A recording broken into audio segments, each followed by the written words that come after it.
여러분 반갑습니다. 정혜성 인사드리겠습니다.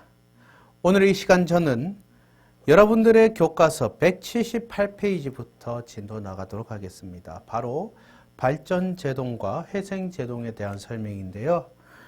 먼저 가보도록 하겠습니다. 발전제동 장점과 단점이 있는데 이거 한번 필기해 보도록 할게요. 자, 먼저 장점부터 볼게요.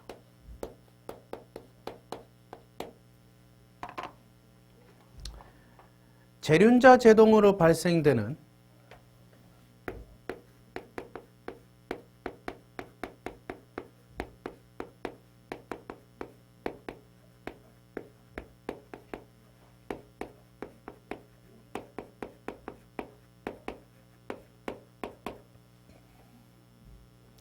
차륜마모 및 이완 현상이 없습니다.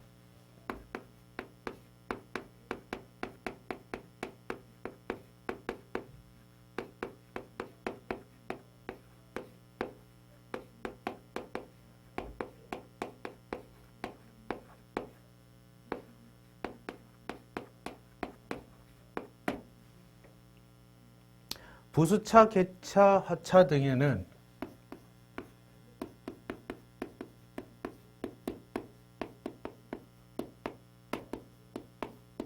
여기서 부수차, 하차, 개차 등에는 다른 거 없죠? 이런 거 같은 경우는 이제 운전실도 없고 뭐 다른 동력 장치들 같은 것도 이제 다 이제 동력차에 의존해서 쓰는 그런 차들이기 때문에 이런 데는 공기제동 설치가 필요합니다.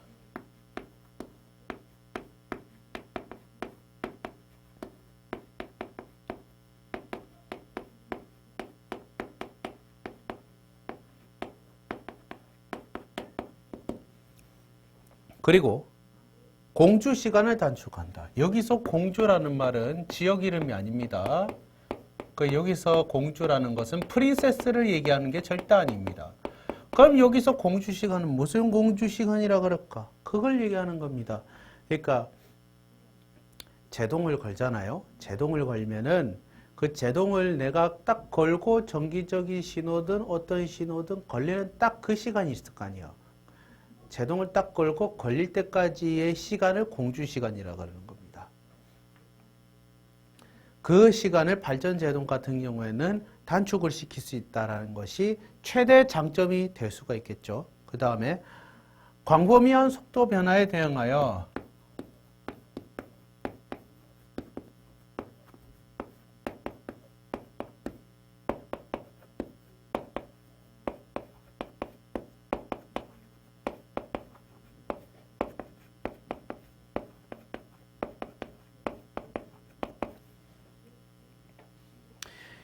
일정한 큰 제동력,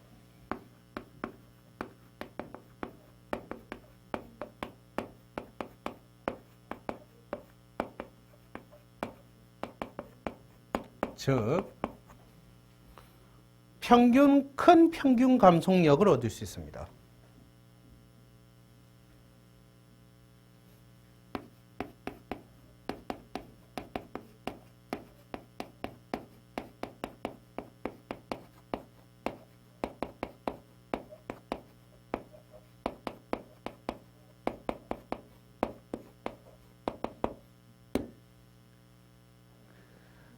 재륜자 제동 시에 발생하는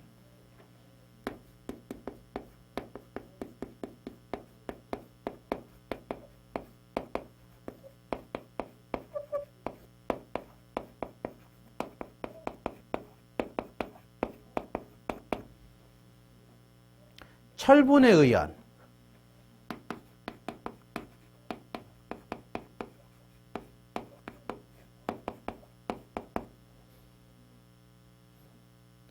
대차각부의 오손 경감,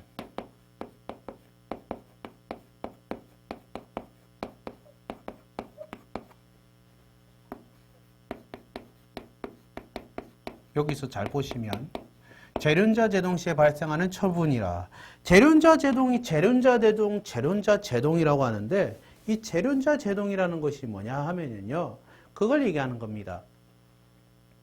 재륜자라는 쇳덩어리가 있습니다. 이걸 가지고 어떻게 한다? 바퀴가 잘 굴러가잖아요. 이 바퀴가 잘 굴러가는데 그 바퀴가 잘 굴러가는 그 바퀴를 갖다가 딱 압착시켜 가지고 속도를 줄이는 역할을 합니다. 그 재륜자가. 그거를 갖다가 우린 재륜자 제동이라고 하는 겁니다. 그때 얘도 세고 얘도 센데 분명히 차륜이 굳기가 더 셀 거 아닙니까? 굳기가 더 높을 거 아닙니까? 재륜자가 굳기가 이것보다는 차륜자보다는 상대적으로 약할 거 아닙니까? 그렇기 때문에 재륜자에서 발생하는 이런 철분에 의한 대차각부의 오손의 경감이 된다라는 사실은 발전제동이 회생제동보다는 아니다. 회생제동이 일단은 발전제동이 어느 제동보다는 낫다라는 의미를 가지고 있겠죠. 이것이 바로 재륜자 제동 시에 발생하는 것을 막기 위한 재륜자 제동으로 재륜자 제동의 단점을 보완할 수 있는 것이 바로 발전 제동이라고 할 수 있겠습니다. 그 다음에 연속 하급에서 속도 제어가 용이합니다.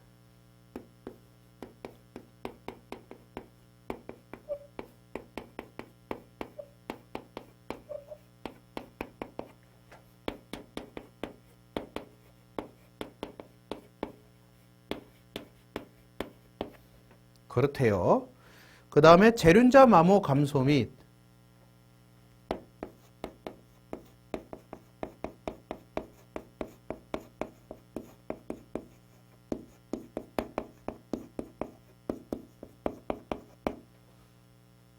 열차 평균 속도를 향상시킵니다.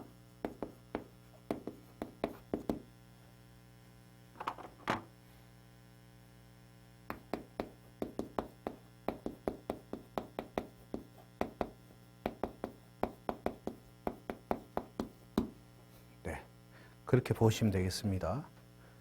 그 반면에 단점이 있습니다. 반면에 장점도 있으면 단점도 있겠죠? 단점 한번 필기를 해보도록 하겠습니다. 단점입니다.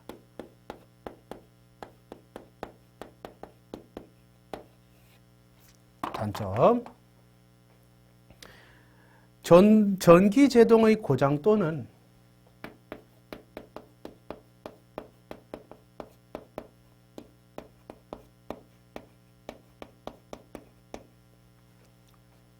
저속도에서의 제동량이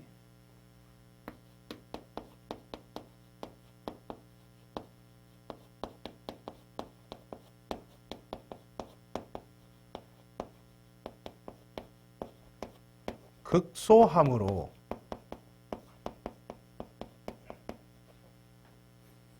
타 공기 제동 장치의 병설을 요한다.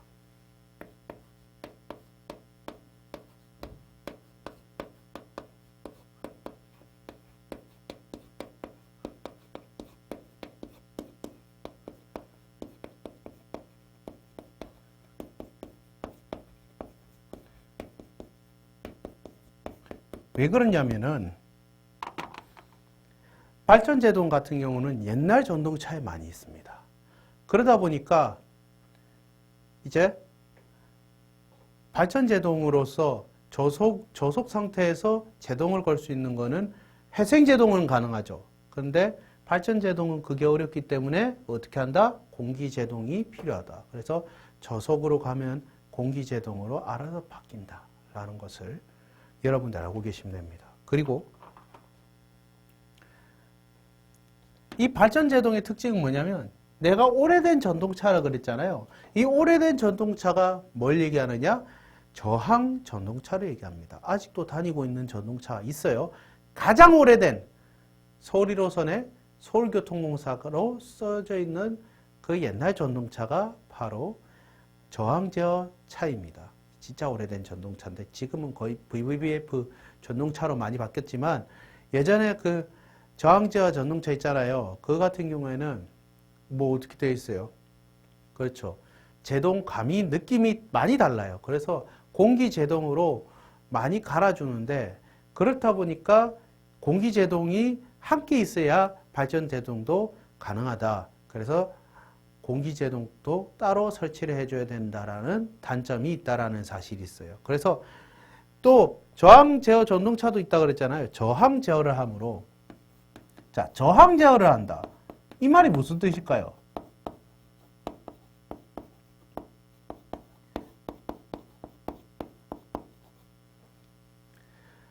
제동이 철도의 제동, 열차 제동이라는 것이 뭐냐면 단수로 구분이 되어 있어요. 단수로 구분이 되어 있는데 저항 제어차 같은 경우에는 단수마다 저항을 몇 개를 쓰느냐에 따라 달라요. 그래서 제동 예를 들어 1단이면 저항기 하나만 쓰고요. 2단을 쓰면 저항기 2개를 쓰고 3단이면 3개를 쓰고 6단이면 6개를 쓰는 겁니다. 그러니까 이렇게 보시면 돼요. 그러니까 저항기가 딱 있잖아요. 뭐 이런 식으로 이제 저항기가 이렇게 있잖아요. 그러면 예를 들어 4단까지가 있다고 치자. 그러면 이제 제동 1단은 요것만 쓰는 거예요. 요 부분만 싹 쓰는 거예요. 여기만. 2단은 요거랑 요걸 쓰는 거예요. 3단은 요걸 쓰고 4단은 4개 다 쓰는 거예요. 그럼 결국에는 누가 손해요? 요 저항이 제일 왼쪽에 있는 저항이 제일 손해 볼 거 아니에요. 그래서 저항 제어차 같은 경우는 거의 3, 4단에서 정찰합니다.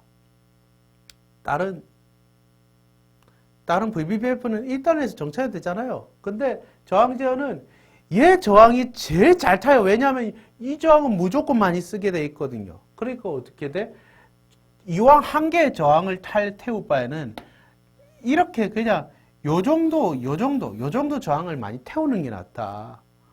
그래서 저항을 댈 수 있으면 어떻게 해요?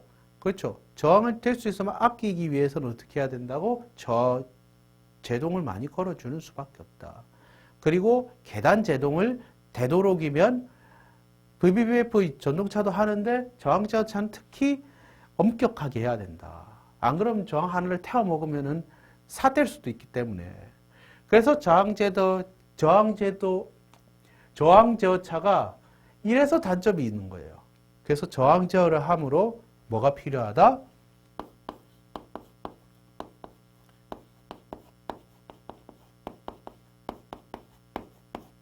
별도의 저항기가 필요하다. 그렇기 때문에 별도의 저항기가 필요하기 때문에 어떻게 해요? 발전 제동할 때는 얘를 태워 먹을 수, 그러니까 얘를 써야 된다니까. 저항기가 있어야 제동이 가능하다는 소리가 될 거예요. 그래서 저항 제어차다라는 거 보시면 되겠습니다. 그 다음에 주전동기의 부하율이 높기 때문에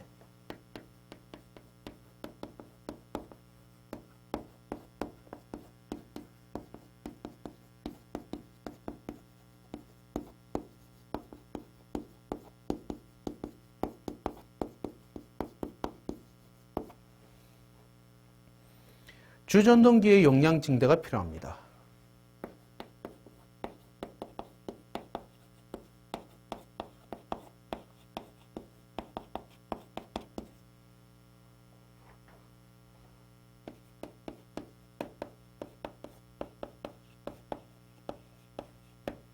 그 다음 전기회로가 복잡합니다. 전기회로가 복잡하대요. 이게 저항제어차도 전기회로가 복잡해지겠죠. 네. VVBF보다 더 복잡할 수도 있어요. 그래서 발전 제동의 단점도 알아봤습니다. 반면에 회생 제동에 대해서 한번 알아볼까요? 회생 제동 같은 경우에는 원리가 이런 원리라고 보시면 돼요. 회생 제동. 자, 회생 제동 한번 볼게요. 이 회생 제동 같은 경우는 발전 제동 같은 경우는 저항을 태워먹는 식으로 하잖아. 그죠? 근데 회생 제동은 어떤 형식으로 하냐면요. 이렇게 보시면 돼요. 간단하게 적어 드릴게요. 초록색으로. 자, 여기에 판토그래프입니다. 판토그래프. 그래서 현장에서는 판토라고도 많이 읽더라고요. 판토그래프. 이게 뭐냐면은 열차가 지나가잖아요. 지나갈 때 전동차가 지나갈 때 필요한 전기선입니다. 왜냐? 알지? 여기가 죄송합니다. 이게 판토그래프가 이게 전차선이죠. 죄송합니다. 여기가 전차선이고요. 그 전차선을 받아먹는 놈, 요 놈이 바로 판토그래프입니다. 그죠? 판토그래프고, 요 전동차가 있잖아요. 열차가. 이렇게 열차가 이런 식으로 있잖아요. 바퀴도 있고요. 그리고 여기를 우리는 레일이라고 칩시다. 레일이라고 치면 열차가 가잖아. 열차가 갈 때 전차선이 있어야 돼요. 전차선이 있어야 전기가 전동차에 들어와야 이제 열차가 움직일 수가 있는 거예요. 열차가 움직이고 열차에 불을 켤 수가 있는 것이고 열차의 모든 히터 장비, 냉방 장비 다 광고 장비 뭐 이번 역은 무슨 역입니다. 이런 장치까지 다 전차선에서 판토그래프를 통해서 내려와서 전기를 공급해 주는 거예요. 그러면서 열차가 움직일 수 있는 건데 원래 이 열차가 기동할 때는 역행한다는 것은 열차가 악셀레이터, 자동차로 따지면 악셀레이터로 밟는다는 거예요. 그거를 움직인다는 것인데 그때에 보시면 그런 게 있어요. 딱 보시면 뭐라고 해야 되냐. 여기에 밑에 트랙션 모터라고 있어요. 트랙션 모터라고 있어요. 그래가지고 이 트랙션 모터까지 전차선을 타고 판토그래프를 통해서 어떠한 기기 장치를 통해서 이쪽으로 간단 말이에요. 이게 원래 그 전기 흐름이란 말이야. 그리고 또 바퀴를 통해서 레일 쪽으로 간단 말이에요. 이게 바로 전기동차의 기본적인 원리인데 회생제동은 뭐냐면 거꾸로 가는 거예요. 그러니까 원래 뭐라 그래야 되지? 원래 트랙션 모터에 있는 거를 거꾸로 간다라고 보면 돼요. 만일에 전동차가 이렇게 안 돼 있고 배터리로 움직일 수 있는 전동차가 있다면 그거는 아마 그게 가능할 거예요. 근데 어차피 이것도 배터리로 또 가능하니까 만일에 배터리로 하면 어찌 되냐면 회생제동 같은 경우에는 오히려 이 열차의 전압을 충전해주는 역할을 하는 게 바로 회생제동이라고 보시면 되는 거예요.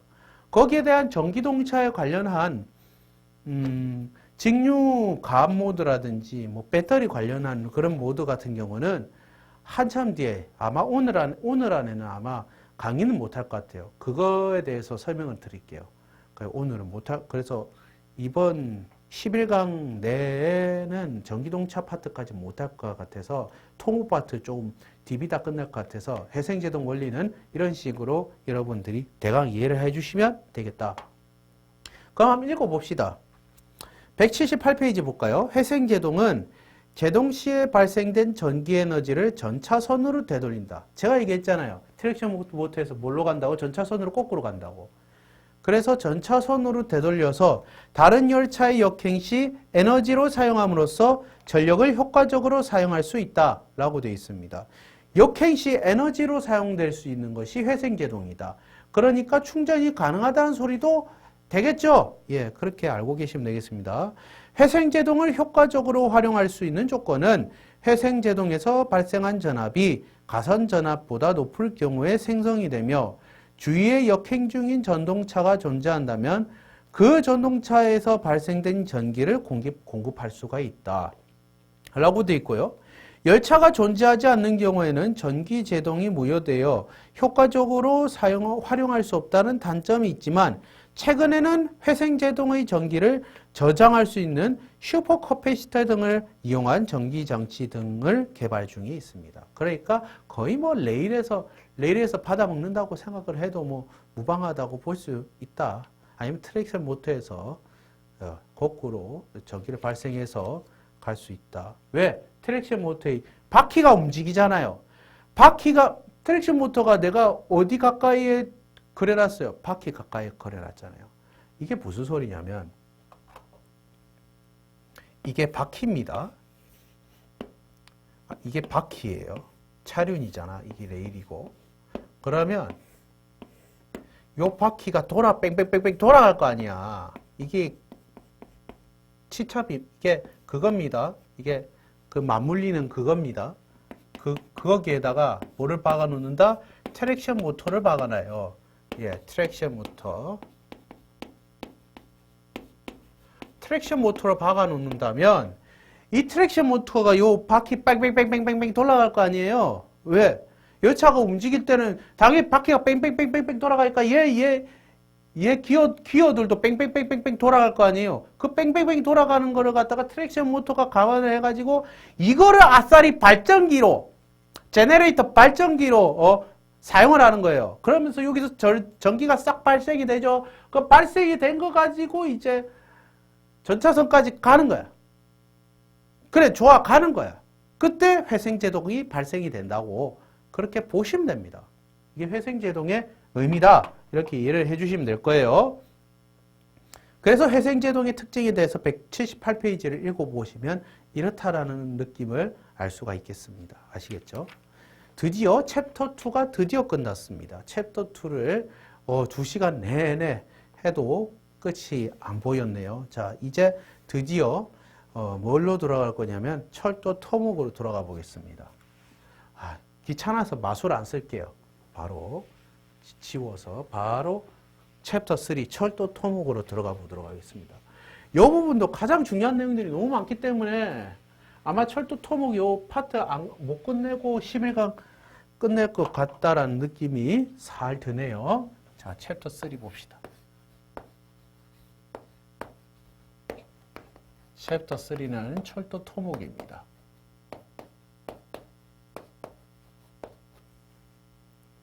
자, 철도 토목. 한 페이지를 설명하는데 지금 20분이 넘었어요. 자, 그거 설명했나? 우리 그 182페이지에 철도 정의해가지고 이걸 내가 판서를 했는지 기억이 안 나는데 한 번 더 판서를 하죠. 뭐 이왕 판서를 한 김에 또 판서하죠. 182페이지 한번 펴볼게요. 182페이지 보시면 철도 건설이라고 나와 있습니다. 철도 건설 나와 있어서 이거부터는 쭉쭉쭉쭉쭉 읽어야 될 내용들이네요. 예, 이걸 한번 보겠습니다. 182페이지 철도의 정의에 대해서 한번 알아보도록 하겠습니다. 철도. 자, 철도에 대해서 한 번 더 판서를 해볼게요. 여객 또는 화물을 운송하는데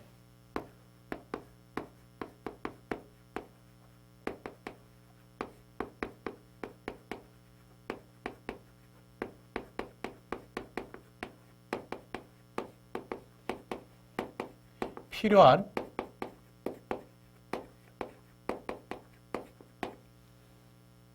철도 시설과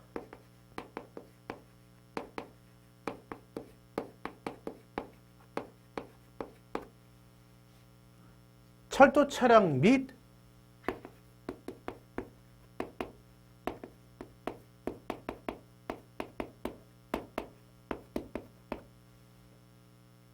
이와 관련된 운영 지원 체계가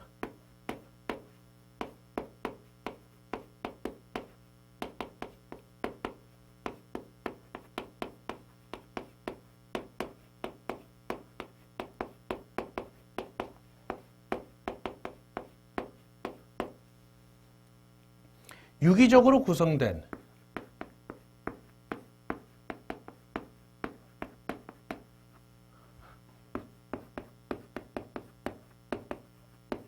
운송 체계를 갖다가 우리는 철도라고 합니다.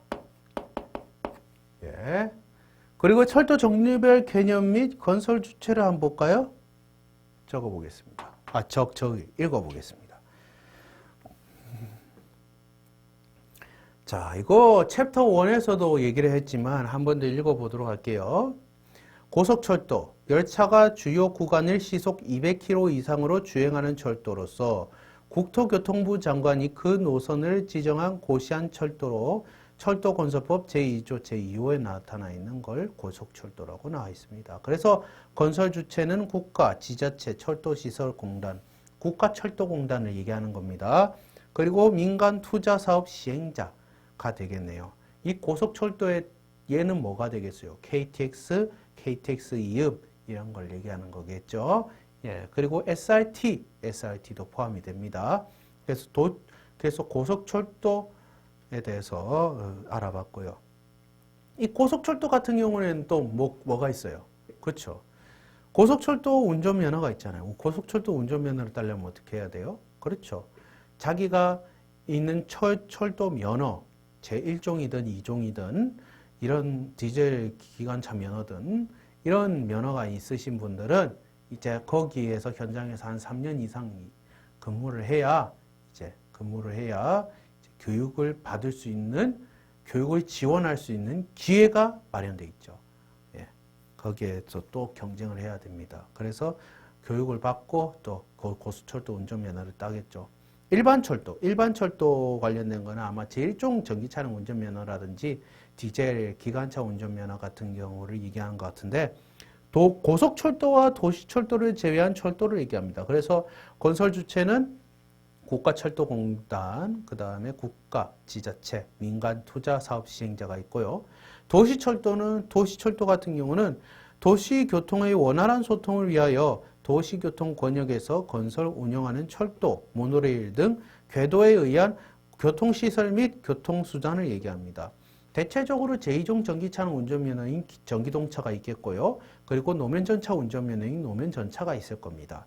그리고 도시교통권역이라는 것은 도시교통정비촉진법 제2호, 제3의 2호 규정에 의한 도시교통정비지역을 얘기하고요. 이 도시교통정비지역도 도시교통정비촉진법에 나와 있는 내용이 있습니다. 상주 인구 10만 이상의 도시 및 그 도시와 같은 교통생활권에 있는 지역, 국토교통부 장관이 행자부 장관과 협의한 후 중앙도시교통정책심의위원회의 심의를 거쳐 지정 고시한 도시 및 교통권역을 얘기해서 별도로 고시한답니다. 국토교통부 장관이 도시교통 개선을 위하여 필요하다고 인정하여 행자부 장관과 협의한 후 중앙도시교통정책심의위원회의 심의를 거쳐 지정 고시한 도시 및 그 교통권역을 별도로 고시한다 하네요. 그래서 건설조체는 국가, 도시철도 사업 면허를 받은 지자체, 그 다음에 특별법인, 지방공기업, 도시철도공사 같은 데죠. 그리고 기타 법인, 국가 지자체로부터 건설 수탁을 받은 법인을 얘기합니다. 전용철도 한번 볼게요. 이 전용철도 내가 판단을 해볼게요. 전용철도가 바로 무엇인가?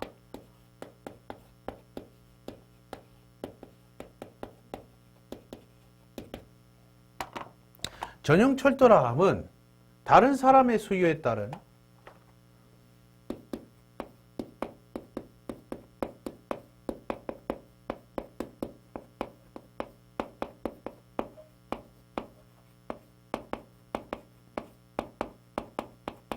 무엇을 목적으로? 영업을 목적으로 하지 아니하고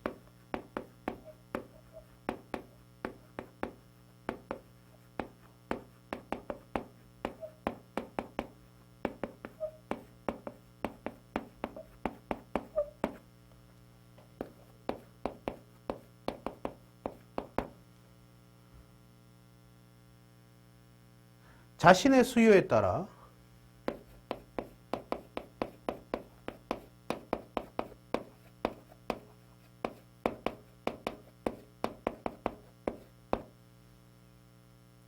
특수 목적을 수행하기 위하여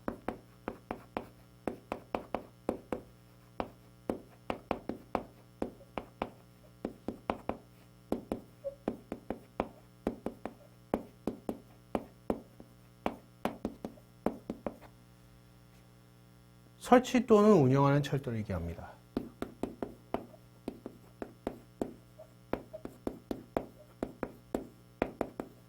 이것이 바로 전용철도라고 하네요. 그러니까 이 대표적인 예로 포스코가 있고요. 그리고 또 있죠. 그렇죠. 코렐로지스 같은데 수송 업무 하는데 그런 데를 얘기하겠죠. 철도 사업법에 나와 있는 내용입니다. 그래서 전용철도를 경영하고자 하는 자는 국토교통부 장관에게 등록을 합니다. 건설 주체는 민간에서 하게 됩니다. 광역철도는 말로서 설명할게요. 둘 이상의 시도에 걸쳐 운행되는 요건을 모두 갖춘 도시철도 또는 철도로서 국토교통부 장관이나 시도지사가 국가통합교통체계 효율화법 제106조에 따른 국가교통위원회의 심의를 거쳐 지정 고시한 도시철도 또는 철도를 얘기합니다. 이게 대도시권 광역교통시설관리에 의한 특별법에 나와 있는 내용인데요. 뭐가 있냐? 시도 간의 일상적인 교통 수요를 대량으로 신속하게 처리하기 위한 도시철도 또는 철도이거나 이를 연결하는 도시철도 또는 철도일 것. 그리고 전체 구간이 대도시권 범위에 해당되는 지역에 포함되고 권역별로 구분에 따른 지점을 중심으로 반경 40km 이내일 것. 수도권인 경우에는 서울특별시청 또는 강남역, 부산 울산권 같은 경우에는 부산광역시청 또는 울산광역시청, 대구권인 경우에는 대구광역시청, 광주권인 경우에는 광주광역시청, 대전권인 경우에는 대전광역시청, 표정속도, 그러니까 출발역에서 종착역까지의 거리를 중간역 정차 시간에 포함된 전 소요 시간으로 나눈 속도에 대해서 저번 시간에 배웠었죠. 이 표정속도가 시속 50km, 그러니까 도시철도를 연장하는 광역철도의 경우에는 시속 40km를 얘기하죠. 이 50km든 40km든 이상일 것. 이런 내용이 나와 있습니다. 건설 주체는 국가, 지자체, 국가지자체, 민간이 공동으로 설립한 법인을 건설 주체로 삼고 있네요. 예, 이렇게 쭉 읽어보시면 되겠고요.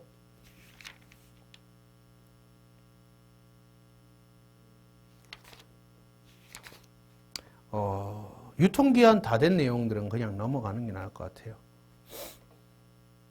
일반 철도 건설 현황 뭐 나와 있는데 광역철도 건설 현황 나와 있고요.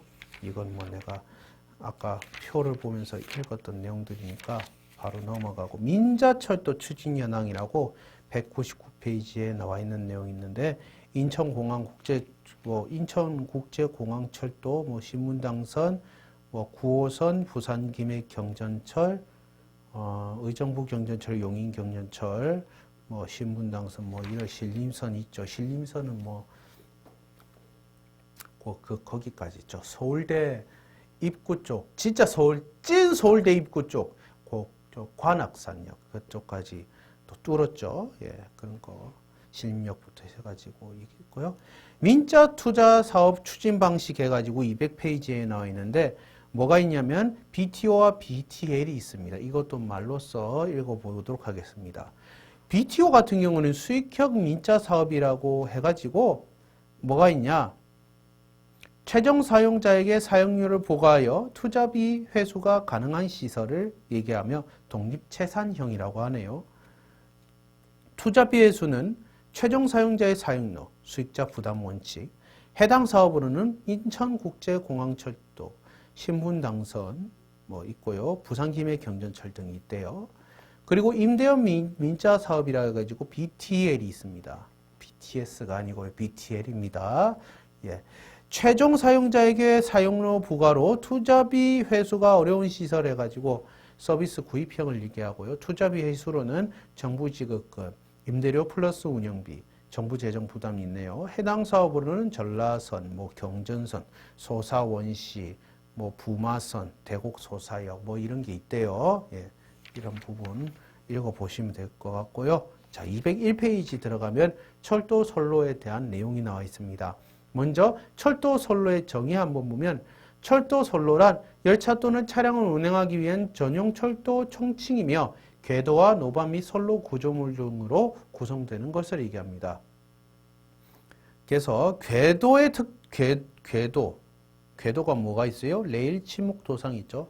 그 다음에 궤도 외에 또 노반, 측구, 철주, 전차선, 조가선, 급전선, 고압선, 동력 고압선, 신호 고압선 같은 거 있죠. 특고압선, 통신선, 보급전선, 신호기, 지상장, 임피던스 본드, 구배표, 키로정표, 박음벽. 요 중에서 키로정표라는 게 무엇이 있는지 제가 설명드리겠습니다.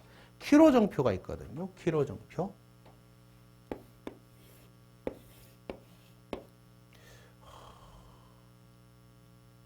예를 들어서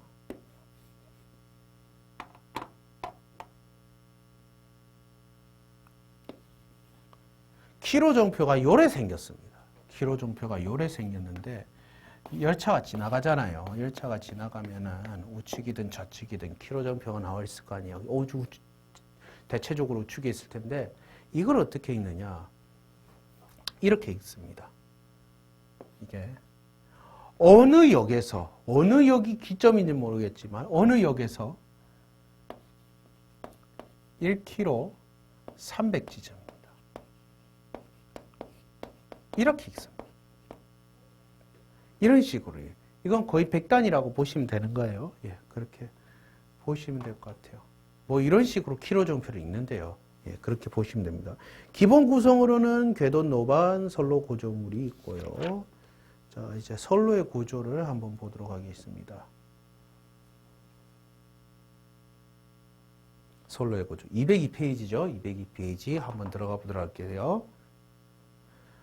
여기 선로 궤도 구조 기준 중에 이 레일이 나와 있네. 레일을 한번 설명해 보도록 하겠습니다. 202페이지죠.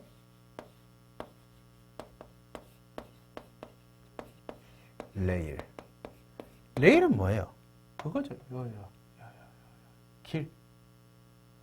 열차가 다닐 수 있는 길을 얘기하는 거잖아요. 그래서 궤도의 구조 기준에서는 레일의 중량을 이렇게 표시되어 있습니다.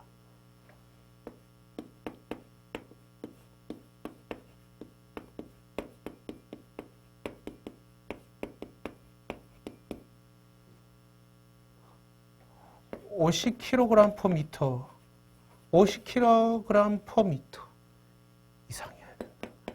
1m당 50kg/m당 이렇게 보시면 되겠습니다.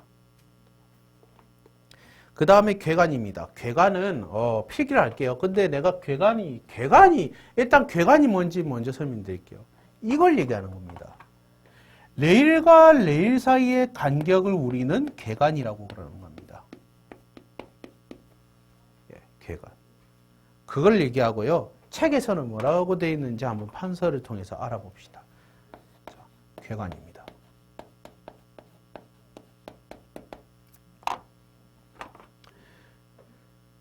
레일의 맨 위쪽 부분으로부터 저거는 레일의 맨 위쪽 부분으로부터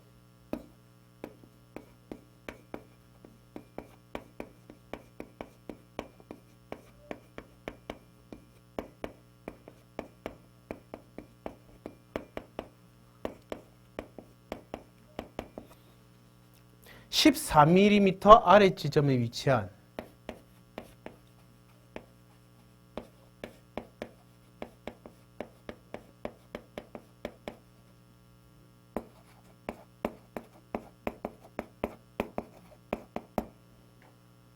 양쪽 레일의 안쪽 간의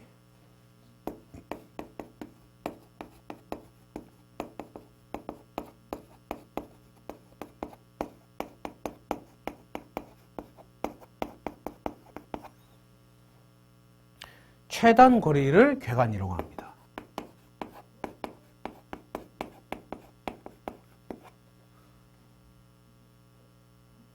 그래서 치수는, 자, 궤관의 치수 중요합니다. 궤관의 치수는 1435mm이다. 대학교 1학년 때부터 배우는 내용인데 1435mm이다. 이런 거 중요하겠죠. 그래서 궤관의 치수는 1435mm이다 라고 알고 계시면 되겠습니다. 그러니까 레일이 있잖아요. 레일이 뭐 이런 식으로 레일이 있잖아요. 대충. 이거 유리잔 아닙니다. 유리잔으로 착각하는 사람. 이러면 유리잔으로 착각할 수 있는데 이렇게 딱 보면 궤관이 되겠지. 이렇게 딱 보면 뭐야? 레일이 되겠죠. 레일에서 14mm 아래 지점에 위치하다 보니까 내가 볼 때는 대충 이 부분이 궤관인 것 같아요. 이 부분이 1435mm라는 것 같은데 맞으면 조용히 하시고 틀린다면 댓글로 남겨주시면 댓글로 정정해 주시면 제가 메일을 알려드릴 테니까 전화번호 알려주시면 제가 올리브영 기프티콘 쏘겠습니다. 그런데 갑자기 기프티콘이 사라졌다. 그러면 못 드립니다. 예, 죄송합니다. 일단 그렇다고요. 예. 그렇게 보시면 되겠고요. 예, 그렇게 궤관에 대해서도 설명을 했고요. 곡선은 알아서 싹 읽어주시면 되겠고 204페이지 봅시다. 곡선 중에 완화곡선이라고 있습니다. 204페이지. 완화곡선 들어가기 전에 벌써 시간이 다 됐네요. 시간이 다 됐기 때문에 여러분들 진짜 진도가 진짜 안 나가네요. 그죠? 정말 안 나가기 때문에 204페이지부터는 다음 주에 가도록 하겠습니다. 아시겠죠? 예. 오늘 여기까지 하도록 하겠습니다. 감사합니다.